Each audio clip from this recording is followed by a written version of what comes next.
Wednesday evening again, everybody. It's wonderful to have you tuning in to our conversation series about real topics, real people, and real conversations. So we're so glad you're here. My name is Becca Mowry, and I'm here with my husband, Brian. And we are in a two-part series. This is week 2 of a two-part series we are affectionately calling Couples in Quarantine. And we are joined again by Greg and Shelley Diedrich, who were with us last week. So thank you guys so much for being here again. Thanks for having us. Last week was really incredible. It was wonderful. If you didn't have a chance to tune in, you can always check it out on our website and YouTube.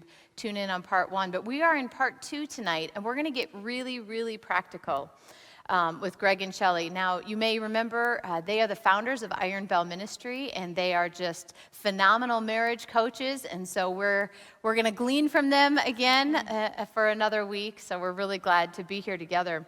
But last week we chatted about the unique challenges in this quarantine season as couples, and people face all sorts of different challenges based on their walks of life and how we can begin to be intentional in our relationships, investing. And Brian, you had challenged couples to intentionally to write down a plan for how they would invest in their marriage, and that's great. So we hope that you've been able to do that. Tonight we're going to be talking about growing strong in our marriages, and we are going to get really, really practical. So I would encourage you to grab a piece of paper and a pencil, because we're going to be talking about some helpful resources, some exercises you can do as a couple, and just some tools for growing together in your marriage. So we'd love to highlight in 2 particular areas of investing in our relationships, and then really dealing with conflict. So I'm just going to hand it off right now to you guys. When you hear the words investing in a relationship, what are some of the first things that come to mind? Yeah, well, several years ago, our marriage went through a really difficult season. And as a result of that, we pressed in, we kind of surrendered to the Lord, and then we found a really good marriage counselor. And for over a year, we went diligently and worked through that, the issues in that season, and put us on a new trajectory. But we didn't stop going to that counselor when we were back on track. And so the first thing I would say to people is seek outside help. You know, it's always hardest to see something in your own life or in your own marriage. So it doesn't have to be a counselor, although I highly recommend it. We still talk to our counselor once or twice a year, don't we? He's become kind of almost a family friend, and he knows the dynamics of the kids and everything. And so we're now talking to him about our adult children and how to parent adult children. So, it's a great resource. But you can find an older couple or a couple that's been married longer that you respect and help each other. And so find a coach. It's for everyone. And so that's the first thing I would say. For Beck and I, we've benefited. Both of our parents have strong marriages, but also everywhere we've gone, we've found a couple or 2 couples to meet with intentionally. I just wanted to affirm you in what you're saying. Yeah, they're like a season or 2 ahead of us in life, and they can really help identify some things. You know, we've given them permission to speak into our lives, but also they're just by being around them and doing life together, we've been able to learn a lot from them. So that's been wonderful. That's absolutely essential, and I would encourage everybody to find a couple that can help you in that piece. The second thing is there's a lot of great resources out there. And, everybody has those resources that, not everybody, but a lot of people have resources that they've been connected to that they like. We have several that we like. I know you have a couple that you recommend. Well, we did John Gottman resources, and one is called Relationship Cure, and the other was 7 Principles of Making a Happy Marriage. So it's got a long title. I never get it right. But they're both by John Gottman, and they're excellent. And some of the stuff that we're going to be sharing is from those books. And then we also do some assessments that are very helpful. Many people are familiar with Gary Chapman's Love Languages. Absolutely a critical resource, right? Because otherwise what happens is you're giving love, but it may not be speaking to your partner. Right? And maybe we'll have a chance to talk about that. And then, there are several things around, personality profiling. Shelley does the Personality Plus. And it's the Enneagram. A lot of people are doing that. And we encourage those. I know, even Walnut Hill offers several things as well. Yeah. Here at the church, we have marriage mentors, which have been hugely valuable to people who are either preparing for marriage or just want to invest in their marriage. Yes. And those are just more, relational kind of connections. And we go through a program called Prepare and Enrich, which is kind of shares a little bit about personalities and different areas, even things like finance and decision making and conflict and all this kind of stuff. And it just helps create great atmosphere to talk about those challenging issues. But also we have different, marriage courses and things like that at the church too that people can get involved in. Yeah. So I think take advantage of that. I mean, that's invaluable. Everybody needs a coach, really, and every relationship needs a coach. Yeah, I think that's an important statement, Greg. Like, take advantage of it. Growing up, I grew up in the church, and I think the word like counselor was such a, it had Loaded. such a, and I think people were afraid to say that they had to go see a counselor or their marriage, needed some help. But people were afraid to say it, and so they just swept everything under the rug and fell apart in life. And to really admit, hey, let's get someone, let's get some more tools to make our marriage better. I think it's important. And I think one of the words that we threw out, got rid of in our marriage was perfect. Yes. If you think about, even if you open up a magazine, right? It's the perfect carpet, the perfect paint, the perfect whatever, Vacation. And whether you realize it, you're kind of, there's something you're putting these ideas around yourself that you have to be this certain way. Yes. And you know what? It's just that we're all fractured. Yeah. And the more we can accept that we're imperfect, and because we're fractured, I'm going to disappoint him, he's going to disappoint me. We're going to do some, and that's where we extend grace, but not that we like it when we disappoint each other, but it's going to happen because we cannot live in a way that we're trying, this perfect way. It doesn't, it's not here. Yes, it's unrealistic We're expectations. unable to do that, and Christ is the only one that can love us the way we really need to be. Yeah. So stop, I don't look to him anymore, to serve or take care of all my needs, but that he's a fractured man, I'm a fractured woman, and that's just what it is. Yeah. Now, we try to do our best and, get tools and seek the Lord and all that to navigate life's journey. But if you can get rid of that word and just accept our imperfections, Yeah. it's also will say, I need help. Yeah. Yeah. Yeah, in fact, John Gottman has a saying. He says, one of the greatest gifts you can give your partner or anyone is to know them completely and love them completely. Absolutely. So when you can be loved with all your flaws, right? It sounds a lot like Christ's love, Yes. right? Yeah. He knows us completely, and he loves us completely. Yes. So the more we can work towards that, understanding each other and loving us through those flat spots, right? And let me add a thought to that. I had a friend I was working with, and I think what keeps a lot of people from saying yes to the journey is they're afraid of what they'll find, like Right. maybe in themselves. Yeah. And I had this one friend, she kept saying, well, I don't know what's down there, and she said that several times, and I said, can we hold a minute? I said, what do you think is down there? Yeah. And she's like, well, I don't know. And I said, well, I can tell you what's down there, who's down there. It's Christ. Yeah. And he's not scary.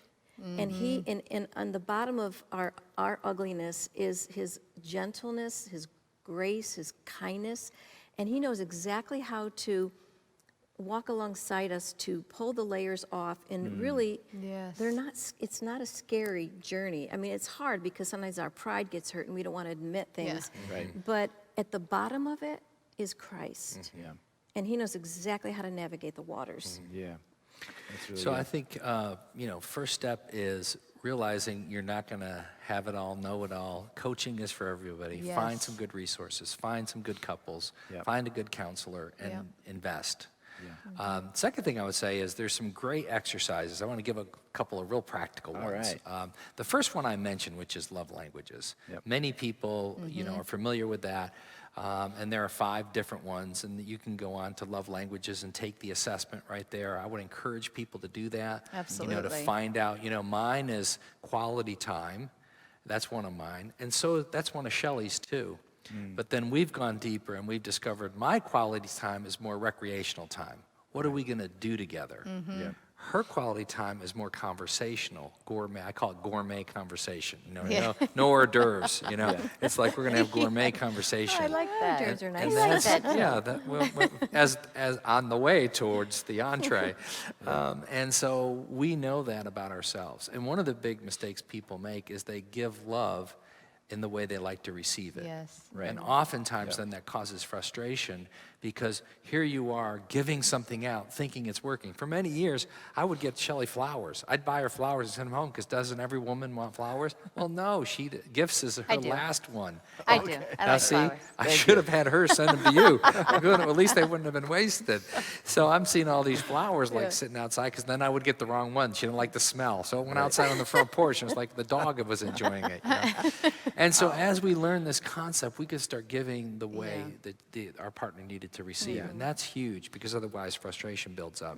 Yeah. One of the exercises that I just want to describe in this, and maybe Shelley and I can model it a little bit, is I think one of the problems we get into in relationships is we tend to exaggerate and focus on the things that we're not too keen on in our spouse or our partner, right? So it's like you start to focus in on the negatives. Right? And it's like anything else in life, even during quarantine, right? If we get focused on the negative, we go there. Yes. And it controls the way we think, and it controls our mood, and that's our mindset. Right. But if we start to focus on what's going well, what do we have? Our Thanksgiving. Right. What are we grateful for? What do we have even in the midst of this pandemic, right? What do we have? I'm grateful for this. I think it's the same thing in our spouse. Yeah. And so I would encourage people to just do this. You can answer it one of two ways. It's take turns, on your own, writing down what you are attracted to or what you respect, whatever word works for you about your spouse, and just write down, their honesty, their promptness, their hygiene, their willingness to serve in areas when they're called on, whatever it is, right? And then the other spouse would do that independently, and then sit down and share your list. So it could be any of those, or we like to do it, we call it, I love you because. And this is, I think, the next level that you can go to after kind of the admire or respect. And you could say, I love you because. Right. And this concept really helped us as our counselor was helping us kind of get back in touch with why we found love with each other. And it's to look beyond the things that people do for you or the way that you serve one another. And what about them? Right. Their attributes. So I can say, and oftentimes we default to, Shelley, I love you, which is better than not saying it, right? But if I look at Shelley and say, Shelley, I love you because I see the way that you have something on your calendar and somebody calls you and says, do you have time? And you say, yes. When I know you don't, I see the kindness that is in you coming out. Shelley, when I'm sitting at the counter and you get up from the table and you walk by me and you rub your hand on my back because you know it's my love language, not yours, then I see the way you're self-sacrificing and trying to meet my need. And I love you because, I see the way you meet our children's needs. I'm going to get a tissue in And here. and your desire to really pour into their life. And sometimes you do that without them even knowing it. I'd at least want the credit. I'd meet the need, but I want the credit. But you see, when I start saying that to Shelley, that's a very different level. Yeah. It's very intimate. Yeah, and you feel like you're in on an intimate conversation, and you are. But once you go there, that's a very different way of connecting than if I said, Shelley, I love you, right? Right. It says, I know you, and what I know about you, I love. Right. Yeah. That's affirming. good. So both of those exercises, the first part is what do you respect or like, but then go push yourself a little bit and say, I love you because. Yes. Right. And so that's an exercise you can keep doing because new ways will emerge. Yeah. In this season, I love Shelley because, it's harder for her to be in quarantine, I think, with me than it is for me to be with her because I'm much more extroverted, right? Yeah. And I want to be communicating, I want to do stuff. She tends to be more introverted. And so I know I'm encroaching on her space more, and yet she shows patience towards me and is willing to, understand me in that way. Right. And so I love her in this season because of that. Right. So it's always something that can be evolving, right? Yes. As seasons That's change. really powerful. Yeah. I think, too, like just being able to communicate to each other that way Yeah. I mean, it's going to be stretching for a lot of people. Yes. I remember Yeah. the first time we did this exercise in our marriage. Do you remember it? When we did this, I better love you say because yes. 5 years. Oh, it was a highlight, wasn't Okay, it, I'm just Brian? telling you, it was a game changer for me. Yeah. It was a turning point in in the our marriage course we It was did. in we did the Alpha Marriage course, and it was an absolute turning point in our marriage. And when Brian started listing the things that he loved, he said, "I love you because," and he listed 5 different things. By the third one, I was weeping. Yeah.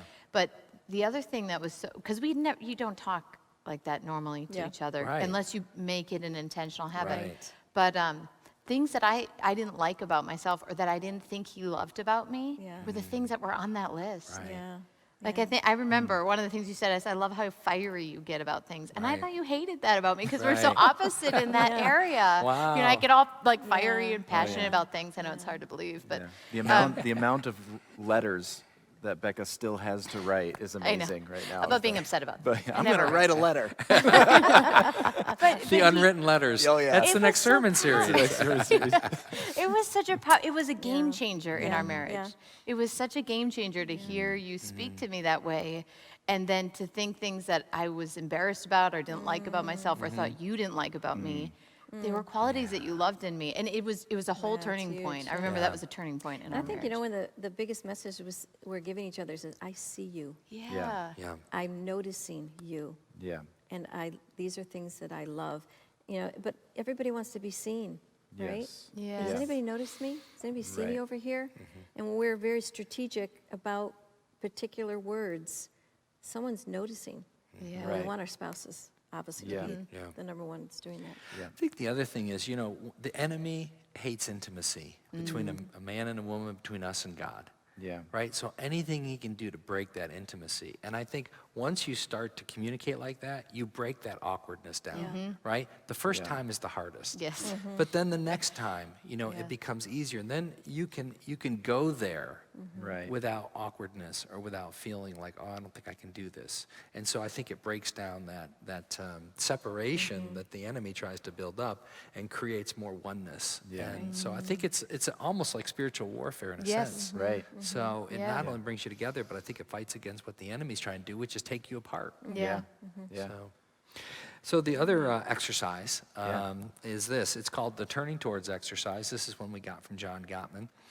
And in it, it's a very helpful way of just practically finding things that you can both do together that you love to do, okay? Now, there are some things that you want to do by yourself and apart from your spouse, and you want to give space for that. But there are certain things that you want to do together that bond you together. And they Yeah. could be simple things.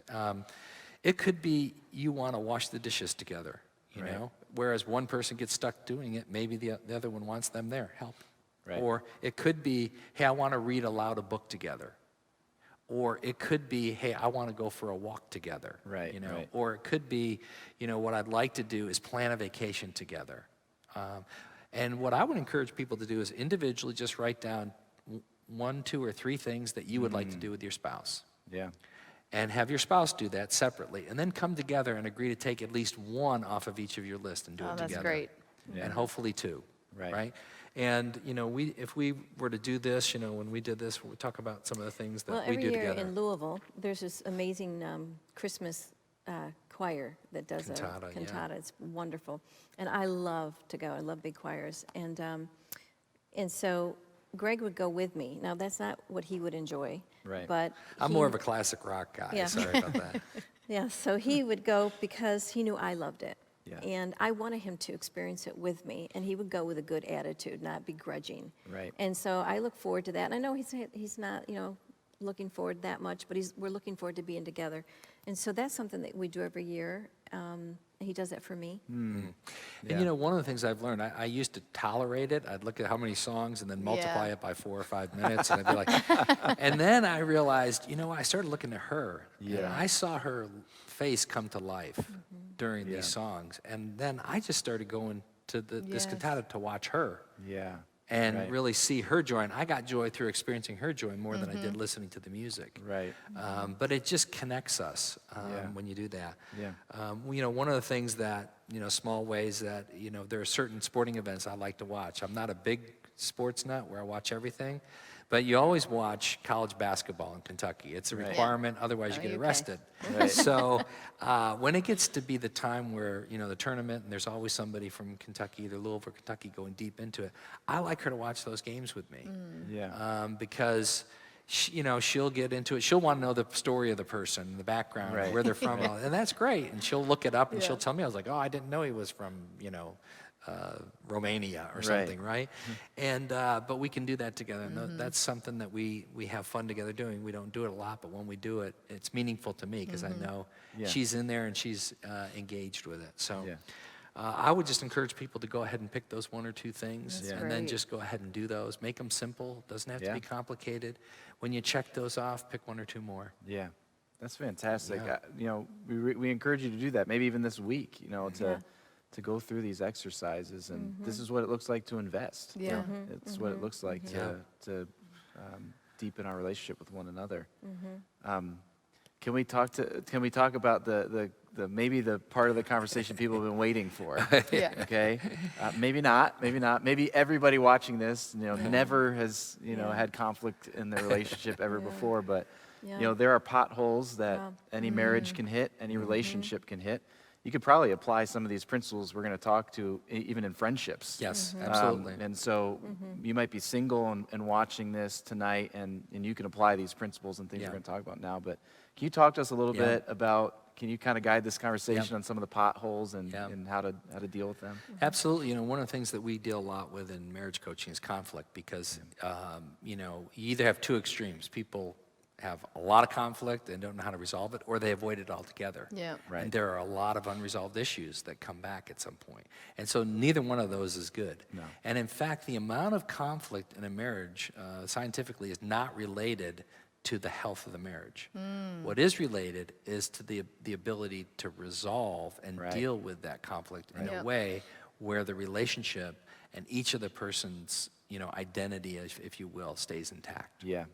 So one of the first things that we teach people is this idea of, hey, conflict can be your friend, believe it or not. Right. To which point they start looking for another marriage Yes. coach, right? Yeah. Because Yeah. they're We're like, out. who is this guy? What's he talking about? And let me just add, we were horrible at conflict. Yeah.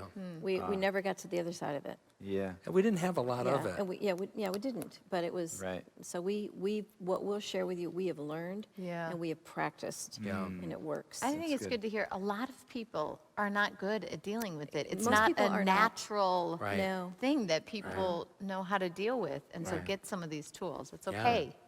Yeah, absolutely. In fact, conflict can be your friend because in it there are some needs and desires, some unspoken things that need to come out in a relationship. If you're really going to have intimacy, right, and you're going to have the ability to talk freely, then you're going to have things that create potential conflict. Yep. That's okay. Yeah. Now, how you handle it is critical, right? Yeah. And so the first thing, we could talk a lot about conflict, Yes, but the thing I want to talk about in this session is that there are some things that happen in conflict that are toxic to your relationship. And so these are the things I want to highlight, that if you have these in any great degree, you need to eliminate them or mitigate them to a great extent. Because what I'm going to talk about here is not about the conflict. It's really about either one of you or both of you trying to put the other person down to the Right. point where you're raised up. So Right. you're right, you're better, it's about that. And that is very toxic to a relationship. So let's dive into those. Gottman calls them the 4 horsemen of the apocalypse, appropriately. apocalypse, So, oh my yes, goodness, okay. Yeah. Serious. And so here's the first thing. So usually the initiating party comes up and says, hey, I want to talk about something, right? Well, the starting point is the most important point of any conflict discussion. And so the first horseman of the apocalypse is what he calls a harsh startup, right? Who would you say between us has a harsh startup? Probably me. Okay, I 'cause I'm agree with quite that. passionate, yeah. That was a setup. Well, wait till we get to the second one. Oh, yeah, revenge is coming. But, as we learn this, Shelley's gotten much better about it. And Yeah. what's a harsh You startup look always like? think you're right about that. I do. I mean, Yes. that really, I've been meaning to talk to you about that. It's really irritating. I thought you were working on that. Yeah, so there's a harsh startup. Okay. All right, so I thought we had just entered a I conflict. know, I was like, what's happening? Cut the you tape, asked cut for the it. tape. You got it. So what would you say is a better way to do it? Yeah, I've been feeling, I feel like when you raise your voice, I have something I'd like to tell you that's been bothering me, and when I wanna bring it to you, but I would really need you to maybe not be so defensive this time. Okay. So what I was thinking was the other day, Boom. Okay. So it's about you, I versus you, and it's in a Yeah. different tone. Right. And so what happens, that harsh startup had a lot of energy behind it, right? Right. And so sometimes what that causes, most of the time what that causes, unless you're really mature in your ability to work with this, is a fight or flight response. Right. Right? And so when that's coming at me, I either duck, or the second horseman of the apocalypse, which is my specialty. Okay. It's called defensiveness. Okay. Yeah. This is counterpunching.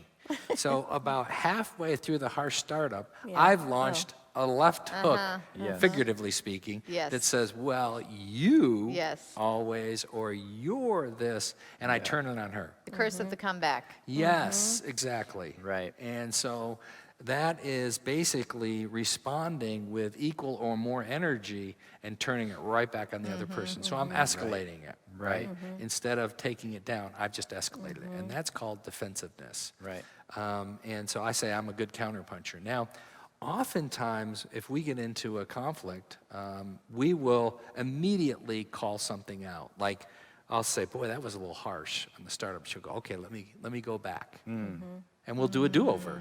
Right. You know, Mulligan, we coach each other now, and because we know this, because she doesn't want me to, like, be escalated, she wants to resolve something. That's her Right. goal, right? Right. And then the second thing is, sometimes I'll still respond defensively, so she goes, wow, that was a good left hook. And I'll go, yeah, you're right, that was pretty good. Right. Well, sometimes and- he'll even call himself on it, yeah. Right. you know, just, Right. yeah. Yeah. Yeah. That's true.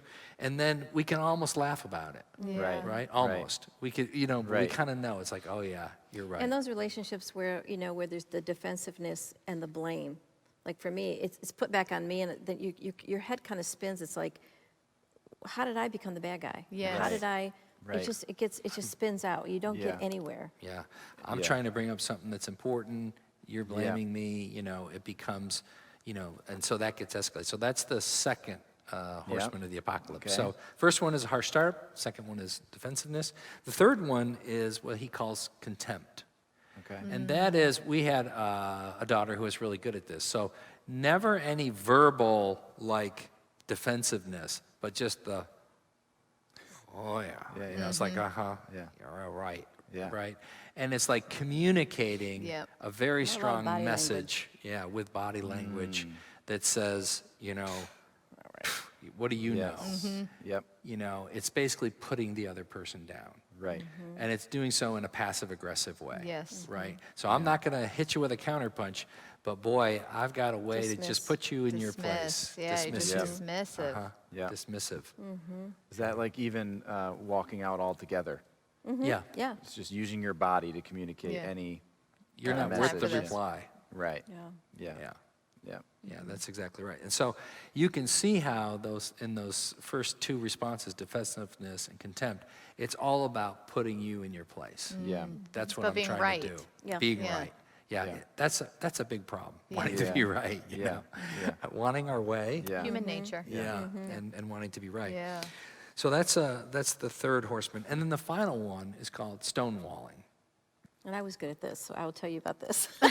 He kind of turned Yes. to you. Oh, no, quickly. he's like, Right see, on that's cue. it, yeah, right on Stonewalling. cue, right on cue, yeah, I know. Who might talk about I stonewalling? know. It's the point in the argument or whatever is the conflict where you basically shut it down. Right. I would go when we were married, very, very young, early in our relationship. I would shut the door and give Greg the silent treatment.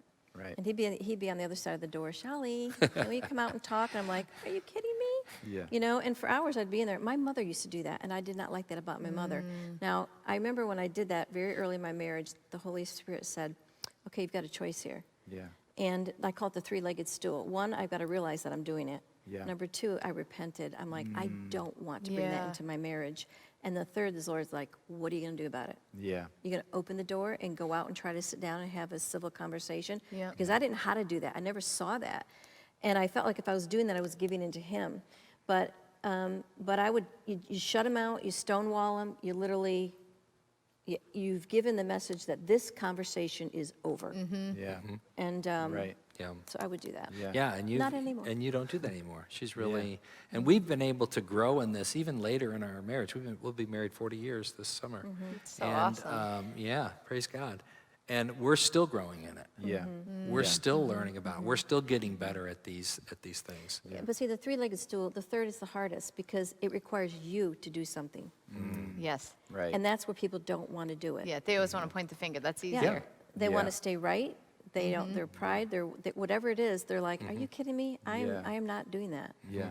And then you'll never get anywhere. Yeah. In fact, a lot of the people that we coach, their agenda is they come in hoping that we'll Yes. figure out how to fix their spouse. Yes. course. Right, Yeah. exactly. And then the first thing we say is, you have to assume that whether you're 49 or 51% of the problem, you're the only person that you can fix. Yeah. And you have to be willing to do whatever it takes to do that. Yes. And so that humility and that willingness to be teachable and say, you know what?